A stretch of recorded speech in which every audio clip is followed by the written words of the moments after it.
السلام عليكم. قال لك اسيدي هذا واحد الراجل تزوج بشي مرة. ايوا داها للدار، يلا كان كراها. هو دخلوا للدار وعرفتي ديك العشر ايام الاولى دوزها كلها تياكلوا غير في الزنقه.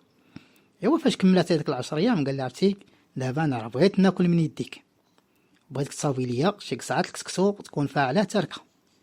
انا غادي نخرج وفاش رجع لقاها موجوده. قالت لي انا راه ما تنعرفش نطيب الكسكسو. وقال لي انا راه بغيت الكسكسو، بغيت نشوف حداكتك وبغيت نعرف الكسكسو كي داير. ايوا السيد خرج، وصلات وقيت الغداء، رجع تلقى 4 تاع القصاعي ديال الكسكسو محطوطين فوق الطبله، كل كسكسو في شكل. قالها تبارك الله راكي حادقه. قالت ليه لا انا والله ما طيبت شي حاجه. ايوا قالها شكون اللي طيب هادشي؟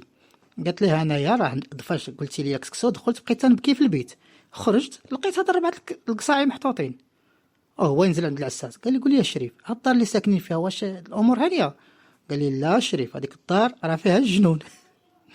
ايوا السيد تخلع ويقول لي لا انا غادي نرحل، انا عندي واحد الدويره قال لي في قنيطره، غادي نرحل لقنيطره. ايوا السيد طلع تلقى لقى الحوايج كلهم مجموعين. هذاك الشيء تيتجمعوا تقاد، وقف دغيا الكاميو، تهزوا الحوايج بوحدهم للكاميو. دار مارش الكاميو غادي، وتشوف واحد 4 تاع الجنون جالسين فوق تيقولوا غادي القنيطره غادي القنيطره غادي القنيطره.